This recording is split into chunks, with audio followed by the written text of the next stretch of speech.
Title: Animal Farm. Author: George Orwell. Chapter 9. Boxer's split hoof was a long time in healing.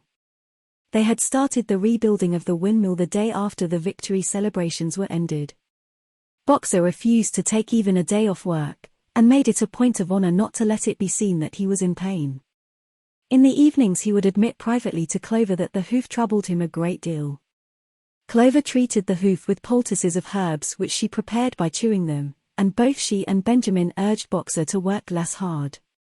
"A horse's lungs do not last forever," she said to him.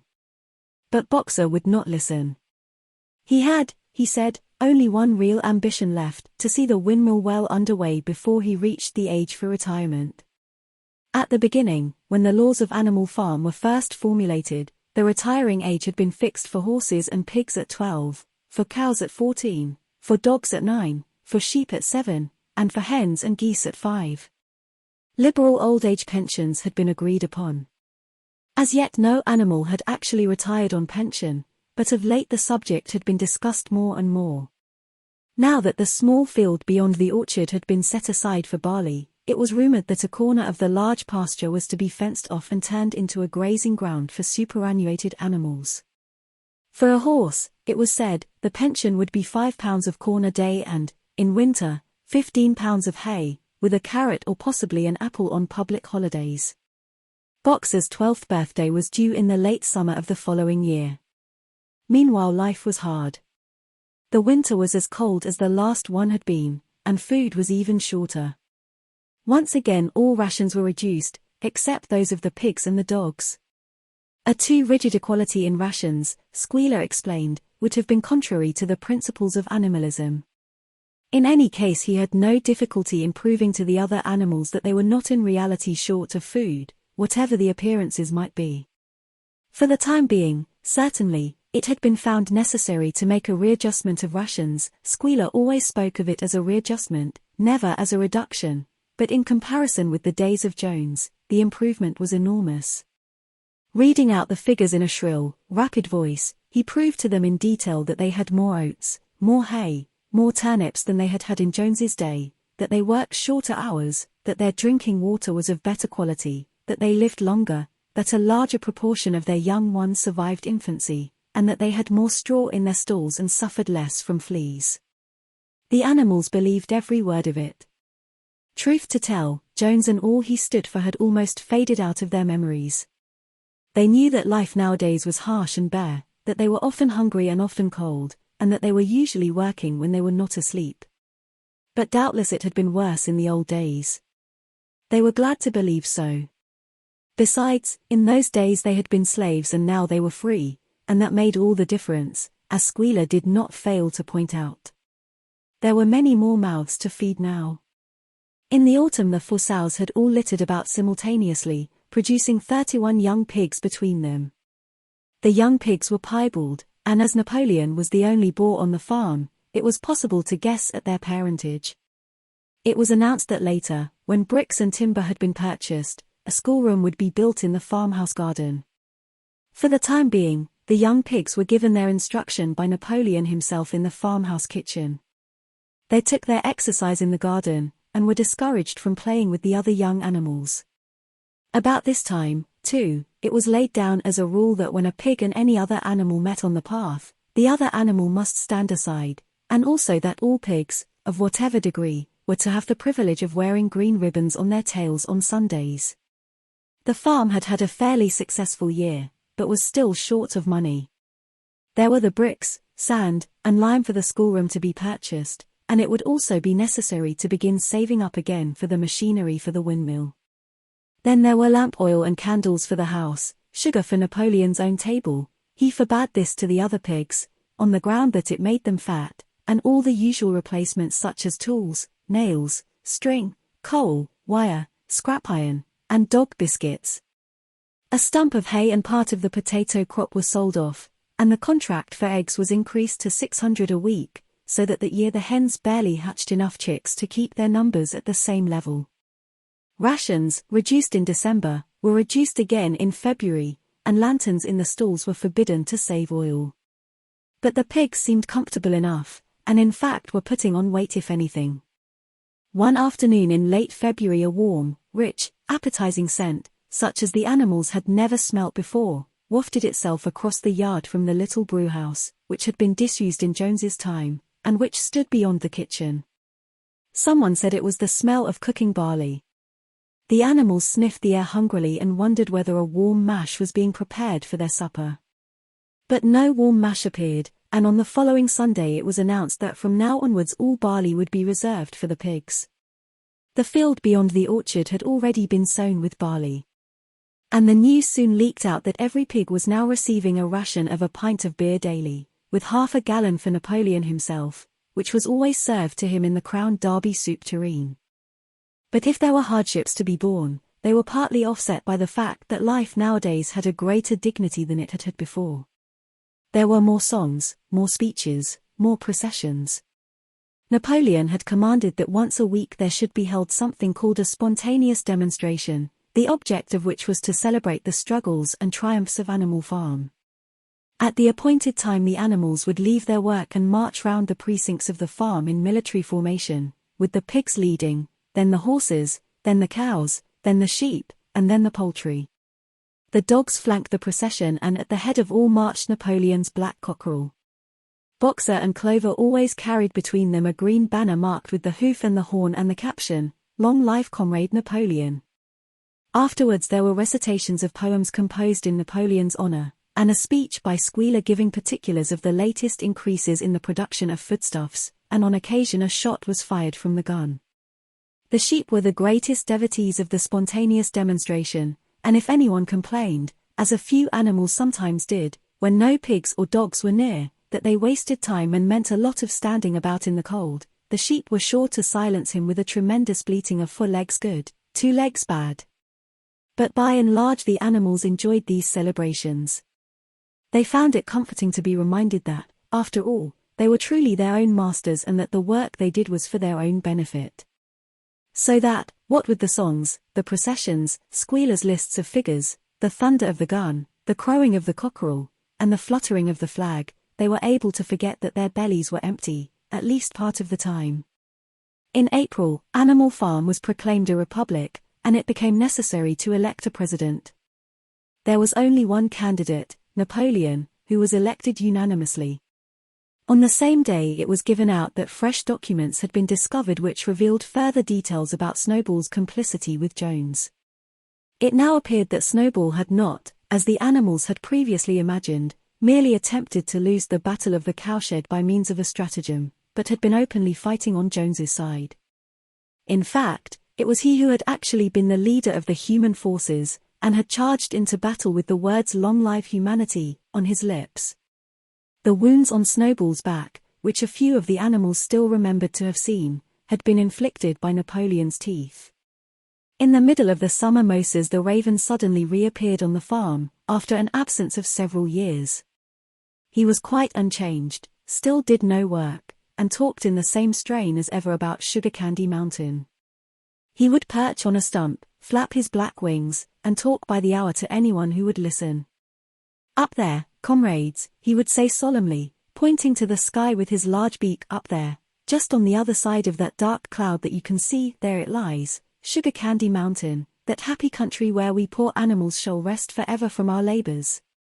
He even claimed to have been there on one of his higher flights, and to have seen the everlasting fields of clover and the linseed cake and lump sugar growing on the hedges. Many of the animals believed him. Their lives now, they reasoned, were hungry and laborious. Was it not right and just that a better world should exist somewhere else?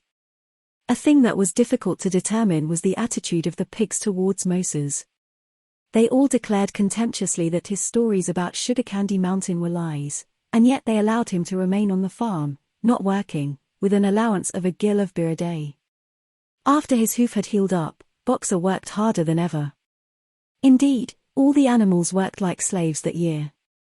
Apart from the regular work of the farm, and the rebuilding of the windmill, there was the schoolhouse for the young pigs, which was started in March. Sometimes the long hours on insufficient food were hard to bear, but Boxer never faltered. In nothing that he said or did was there any sign that his strength was not what it had been. It was only his appearance that was a little altered, his hide was less shiny than it had used to be, and his great haunches seemed to have shrunken. The others said, "Boxer will pick up when the spring grass comes on," but the spring came and Boxer grew no fatter. Sometimes on the slope leading to the top of the quarry, when he braced his muscles against the weight of some vast boulder, it seemed that nothing kept him on his feet except the will to continue. At such times his lips were seen to form the words, "I will work harder." He had no voice left. Once again Clover and Benjamin warned him to take care of his health, but Boxer paid no attention. His 12th birthday was approaching. He did not care what happened so long as a good store of stone was accumulated before he went on pension. Late one evening in the summer, a sudden rumor ran round the farm that something had happened to Boxer. He had gone out alone to drag a load of stone down to the windmill. And sure enough, the rumor was true. A few minutes later 2 pigeons came racing in with the news, "Boxer has fallen. He is lying on his side and can't get up." About half the animals on the farm rushed out to the knoll where the windmill stood. There lay Boxer, between the shafts of the cart, his neck stretched out, unable even to raise his head. His eyes were glazed, his sides matted with sweat. A thin stream of blood had trickled out of his mouth. Clover dropped to her knees at his side. "Boxer," she cried, "how are you?" "It is my lung," said Boxer in a weak voice. "It does not matter. I think you will be able to finish the windmill without me. There is a pretty good store of stone accumulated. I had only another month to go in any case. To tell you the truth, I had been looking forward to my retirement. And perhaps, as Benjamin is growing old too, they will let him retire at the same time and be a companion to me." "We must get help at once," said Clover. "Run, somebody, and tell Squealer what has happened." All the other animals immediately raced back to the farmhouse to give Squealer the news. Only Clover remained, and Benjamin, who lay down at Boxer's side, and, without speaking, kept the flies off him with his long tail. After about a quarter of an hour Squealer appeared, full of sympathy and concern. He said that Comrade Napoleon had learned with the very deepest distress of this misfortune to one of the most loyal workers on the farm, and was already making arrangements to send Boxer to be treated in the hospital at Willingdon. The animals felt a little uneasy at this. Except for Molly and Snowball, no other animal had ever left the farm, and they did not like to think of their sick comrade in the hands of human beings. However, Squealer easily convinced them that the veterinary surgeon in Willingdon could treat Boxer's case more satisfactorily than could be done on the farm. And about half an hour later, when Boxer had somewhat recovered, he was with difficulty got onto his feet, and managed to limp back to his stall, where Clover and Benjamin had prepared a good bed of straw for him. For the next 2 days Boxer remained in his stall. The pigs had sent out a large bottle of pink medicine which they had found in the medicine chest in the bathroom, and Clover administered it to Boxer twice a day after meals. In the evenings she lay in his stall and talked to him, while Benjamin kept the flies off him. Boxer professed not to be sorry for what had happened. If he made a good recovery, he might expect to live another 3 years, and he looked forward to the peaceful days that he would spend in the corner of the big pasture. It would be the first time that he had had leisure to study and improve his mind. He intended, he said, to devote the rest of his life to learning the remaining 22 letters of the alphabet. However, Benjamin and Clover could only be with Boxer after working hours, and it was in the middle of the day when the van came to take him away. The animals were all at work weeding turnips under the supervision of a pig, when they were astonished to see Benjamin come galloping from the direction of the farm buildings, braying at the top of his voice. It was the first time that they had ever seen Benjamin excited. Indeed, it was the first time that anyone had ever seen him gallop. "Quick, quick," he shouted. "Come at once. They're taking Boxer away." Without waiting for orders from the pig, the animals broke off work and raced back to the farm buildings. Sure enough, there in the yard was a large closed van, drawn by 2 horses, with lettering on its side and a sly-looking man in a low-crowned bowler hat sitting on the driver's seat. And Boxer's stall was empty. The animals crowded round the van. "Goodbye, Boxer," they chorused, "goodbye." "Fools! "Fools!" shouted Benjamin, prancing round them and stamping the earth with his small hoofs. "Fools! Do you not see what is written on the side of that van?" That gave the animals pause, and there was a hush. Muriel began to spell out the words. But Benjamin pushed her aside, and in the midst of a deadly silence he read: "Alfred Simmons, horse slaughterer and glue boiler, Willingdon. Dealer in hides and bone meal. Kennels supplied." "Do you not understand what that means? They are taking Boxer to the knackers." A cry of horror burst from all the animals. At this moment the man on the box whipped up his horses and the van moved out of the yard at a smart trot. All the animals followed, crying out at the tops of their voices. Clover forced her way to the front. The van began to gather speed. Clover tried to stir her stout limbs to a gallop, and achieved a canter. "Boxer!" she cried. "Boxer! Boxer! Boxer!" And just at this moment, as though he had heard the uproar outside, Boxer's face, with the white stripe down his nose, appeared at the small window at the back of the van. "Boxer!" cried Clover in a terrible voice. "Boxer! Get out! Get out quickly! They're taking you to your death!" All the animals took up the cry of "Get out, Boxer, get out!" But the van was already gathering speed and drawing away from them.